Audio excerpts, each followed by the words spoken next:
Ladies and or Cantarella flavored men, welcome back to the channel. My name is Zeno, and let's review the 2.2 story for Wuthering Waves, shall we? And yes, I will be talking full spoilers, so please don't watch or listen if you haven't finished it already. I didn't really expect to sit down and do a story patch review, and as such, I have zero pre-recorded footage of anything that I've experienced. Just absolutely fantastic. Applause all around. So any background footage is just random B-roll from the new areas, so I am sorry about that.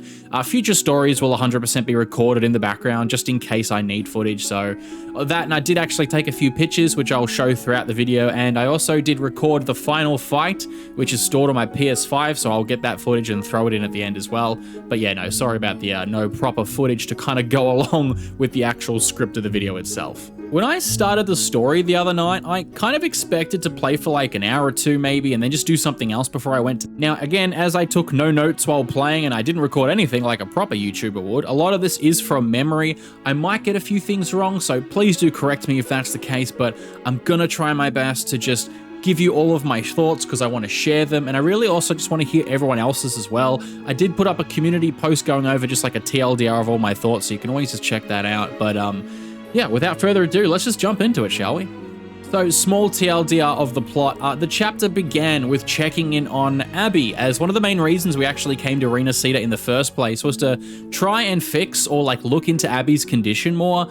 And to search for like the Sentinel of Resonators, which we apparently had made a pact with them in like our past lives or whatever it was, which we learned, I believe, in the Black Shore storyline near the end. Here we are introduced to Chikona, a really pretty character who's also like a bit of a bard. She was like humming a tune. She's like really funny. She's quirky. She has like this skill that allows us to more or less relive a memory. And this being just after the Carnival where we are crowned the Laureate, I think that's what it was called, to see more into Thea, as Carlotta and the others can't find any information on her after she left us back on the 2.0 story finale. So Chikona is like, you know, I already said it, but she's like really pretty. I absolutely love that the very little that we know of her and the screen time that she had, she absolutely left a mark for me personally. I hope she's in the next story patch as well. She has like great meme potential with her faces that she makes and some of the one-liners she has that I've seen online already. So I really want to know more about this character in general, so I hope we do soon. Here we learn about a tower in the sky where we go to meet Cantarella for the very first time, who has kind of been poking around the seal for the tower to try and uncover its mysteries, and we learn more about the real Sentinel that the Thessalians have been worshipping and they kind of fear. We learn of like some special ancient swords that react to Rover, because of course they do, and our journey above the skies kind of begins. I will say there's no fluff at the beginning. Like, while the story does have some small pacing issues overall for the entire arc in terms of its combat and puzzles ratio to kind of like lore dumps, etc. The second the game begins, when the patch is live, we're kind of just sent straight into meeting two brand new resonators. We get interesting lore and backstory, and then we're just zoomed off to the new maps to explore. I love this. It's good pacing to get me hooked very quickly, especially as we haven't had a proper continuation of the main plot since the 2.0 expansion, which is like, what, back in January now? As Cantarella helps us break the seals of the tower, we meet Thea for the first time, like in flesh. She comes across like very timid, she's very reluctant, she's very shy, and she's been locked up in this tower by herself, and she also has very limited power of her own, which has actually stopped her from exploring more of the areas around the tower to find out more information about her past, what her purpose is, who she was, and why she's there, etc. As we go along, we do some basic puzzles with Thea by our side. We learn more about her. We definitely develop a close connection to her. We assure her, like the Rover assures her, that no matter what her past is, we will stand by her, that she was a kind and caring person who wanted to look out for us, even if it turned out that she was the Threnodians resonator and not the Sentinels, and maybe she's got a dark past after all. Cantarella herself, while she is at the beginning of the story, she doesn't appear as much as I'd like her to. It's clear by the end of the story, though, that Cantarella is a lot more than she seems under the surface, especially if you just take her at face value of being like a femme fatale style character using like sex appeal poisons and toxins, etc. And in fact, without her at the very end, given Thea the combined blade and fighting off enemies for us despite how weak she had gotten, I'm not actually 100% sure we would have been successful when we were fighting Fleur de Lis. I am very interested to see where her companion quest goes, especially too, but it's clear once again that Kuro kind of cooked with this. They subverted everyone's expectations of Cantarella just due to her physical appeal and looks, and made an incredibly selfless character that gave up her powers in the past of like, what is it, the Second Awakening, to help fight back against the corrupted Sentinel, and puts like everything on the line to protect the land and her people, and she's been searching for ways to like get into the tower and all that this whole entire time. I liked her so much more than I thought I would. I'd be interested to see her personal quest at a later date, but she definitely intrigued me more than initially. As for the overall maps and the tower that you explore, like, God, man, holy graphics, Kuro. Is it just me, or has this game actually gotten prettier somehow? I know art direction can make or break a game. I always use Elden Ring as an example, right? Like, it's a beautiful game as long as you don't actually look too close at like the ground and the rocks and the textures. So, but regardless of actual texture quality or in its density and the details, this game continues to stun me in its locations. I think for what I have personally played, this might be the most beautiful gacha game. Like the backdrops, the lighting, the different skyboxes, the particles and the effect on screen. This is a stunning game to look at. I'm playing on a base PS5. Now, I know this looks probably even better on a PS5 Pro, and there's probably another small bump on like a high-end PC on top of that, but like, damn, Kuro, you did well in these brand new locations. One thing I will give a slight knock to story-wise in this patch is in the tower map, which I briefly alluded to before, which is the pacing of the encounters and the story within. It's really nice to play as Rover themselves during this sequence, especially as Rover is actually strong enough to hold their own with like a trial build given to us. Side note, I would have loved to choose my own Spectro Rover. They were far stronger than the trial one given because mine's actually very well built, but as the final fight showed us, which we'll get to later, it would have been really nice to use Havoc Rover as a partner to swap to as well. That would have made the combat encounters just a little bit less tiresome and just far more enjoyable overall. By the end of the map, I really was quite over just having to use Spectro Rover exclusively, especially on like a trial build. And I was kind of odd that we didn't have the choice of using Havoc as well, just unless I'm missing something. The pacing of the story was a little hit and miss during the middle portions of the tower section. Every time that Cartathea spoke while we were doing like the inverted puzzles, or we stopped to fight, or encounter more of those like little magic swords that we needed to like break the seals, it was great to learn more about her, how she was feeling as her memories were slowly returning. There was tons of like cute little moments. We got to see her stumble over her words and blush when she fell asleep on us.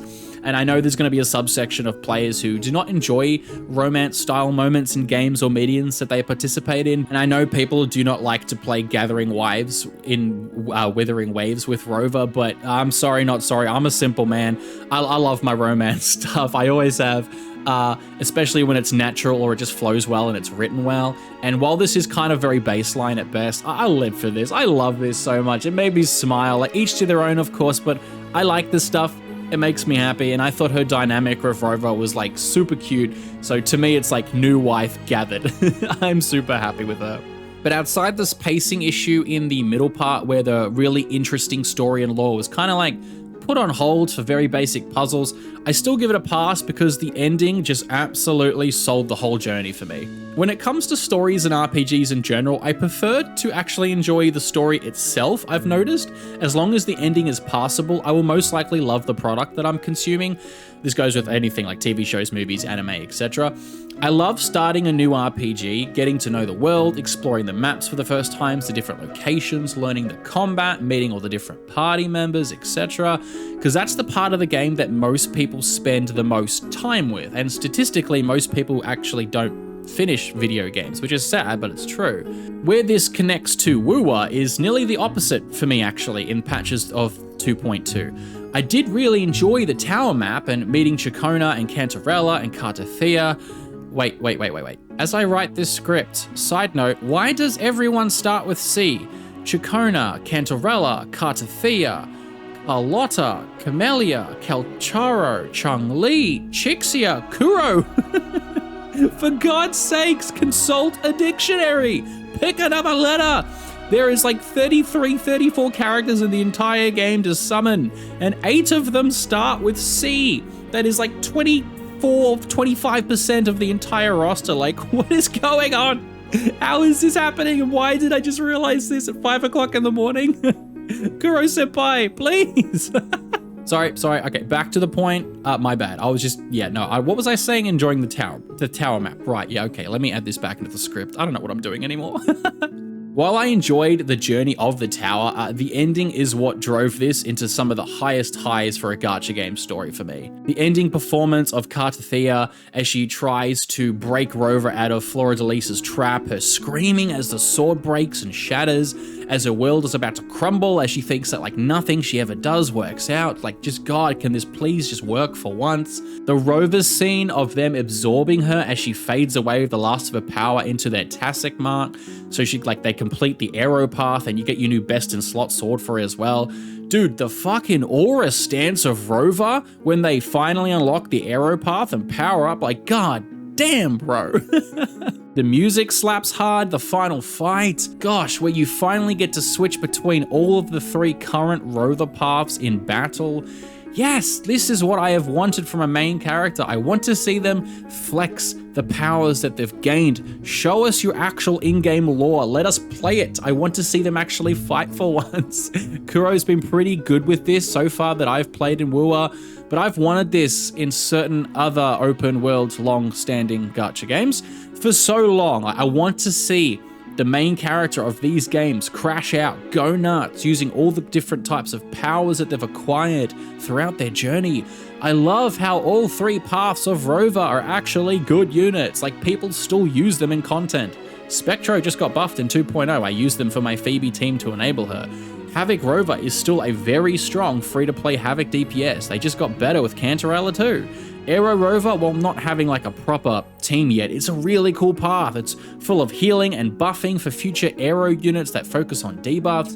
It's super stylish, and I had no idea how to play it in the fight at all, so I look like a complete doofus, but it was just really freaking cool, and the ending scene fight was fantastic. There was some good choreography too between Rover and Fleur-de-Lis's fight, and it all came to like a climactic finish with Rover and her in the air as he ran her through with the sword. He changed back into Heya, and Rover risked herself to save her from falling, even though Heya's sadly already dead at this point because he just couldn't let her fall. And again, the music that plays in this scene is just magical. Like, oh my god, it's perfect. Also, just Rover can fly with their Havoc wings just canonically now, just across oceans, because why not? Just okay. why can't we do that more often? That'd be cool. We lay Heya down on the tree. We get like a really cool scene of meeting the Sentinel and the massive lore dump and the implications. They sacrifice themselves to give life back to Heya, the real one who houses Fleur-de-Lis's power as well, and just like that, boom, with some sweet scenes in the end with Heya, we go meet Cantarella one last time and it's done. Like, near masterpiece ending. And I will say ending though specifically because not the entire quest chain was a masterpiece, but the ending finale to me personally absolutely was. I will say one thing, the entire quest chain started off with finding a way to get to the Sentinel for Abby's sake, and unless I'm mistaken, we really don't get a clear picture of why Abby was feeling sick, or maybe I've just forgotten. And when the Sentinel left and Heya was restored to like a mortal form, Abby's like, oh wow, I'm fine now. So I don't know, like maybe I missed some dialogue, but this felt weirdly glossed over, so please correct me if I'm wrong. I probably just missed something basic, but Abby does say during the tower sequences as we start to absorb the arrow power every time we use more of the swords to break the seal, he's like, oh, you know, it feels very cramped in his little home thing in your hand. It smells like a Threnodian. But I also kind of just assumed that was because we were slowly acquiring the Sentinel's power or the arrow path, so I'm not 100% sure which one it is. Overall though, like 2.2 had great soundtracks, it had beautiful environments with its lighting, which on, again, high-end hardware would look astounding. Really good performance was from Chikona, which we barely met, but she left an impression on me and I really want to know more about her, and she's so pretty. Cantarella, which I still think should have had more screen time, but her small story arc absolutely alluded to a more in-depth and selfless character that her physical appearance would initially suggest against, and just a new wife gathered in Heya, which has skyrocketed to one of my favorite characters in Wuthering Waves right now. And I cannot wait to be able to summon her in the future. To me, she's an absolute must-pull, no matter what. I love her so damn much. So I think despite some pacing issues, maybe midway through stopping to do puzzles, being forced to only use one of of rovers' paths in Spectro, which made some of the journeys slightly monotonous combat-wise. 2.2, while feeling like a culmination of the ending climax and mystery of 2.0, and which was set up, this was also like a near one-to-one personal story for just Cartithia herself. This allowed the lore and character development to shine more, with more personal screen time for each person, except for Cantarella. This gave us players more time to fall in or out of love with the new characters, depending on your tastes, and really get to know them one by one better. If I was a critic, I'd probably score this like, I don't know, an 8, 8.5 out of 10, as I think the finale maybe carried a lot of the hype of the overall story arc, with some of my personal nitpicks. But personally, this is a 9 out of 10. I think sitting on this now for a few days and being the sucker I am for the whole rover, protecting the new waifu thing in games and building up a close relationship with them, I can overlook even more of that and maybe even bump it up to like a 9.5 out of 10 on like a really good day. I really do think this is a stepping stone in Kuro's resume for very high quality, well acted and presented stories in a mobile gacha game, which I think people tend to forget sometimes, because that's what it is first and foremost. Alright, well, I think this video is far long enough, so I hope you guys, if you somehow made it to the end, enjoyed it. I'm really sorry I didn't have the footage I would have liked, but it's better than no video at all. So, as mentioned at the start, I will make sure to record all the future story stuff just in case. But yeah, I hope it was fun to listen or watch my review. I really tried to get my thoughts out. I'm sure I've probably gotten some of the things wrong and I've missed something like super important, which I'm sure you guys will remind me in the comment section down below. But I really had a blast with 2.2, surprisingly so. I wasn't sure how it was going to be going in, because I really wasn't sure what parts of the story that they were going to pick up from the 2.0 finale, but I am pleasantly surprised at where it went and the new characters. And I am just absolutely loving WuWa right now. Like, it's such a damn good gacha game. That being said though, if you guys like what I do here, just giving you my average opinion in some casual content, remember to like the video so YouTube knows it doesn't totally suck. Subscribe if you're new, I'd love to have you around. Join the Discord so you can chat to me there, or even just become a member of the channel. It's only like less than $3 a month, and it really helps me out, just like all the lovely people on screen now have. And yeah, I think that's about it, so I'll leave the video there. So thank you very much for watching and or listening, and as always, my name is Zeno, and you guys take care now.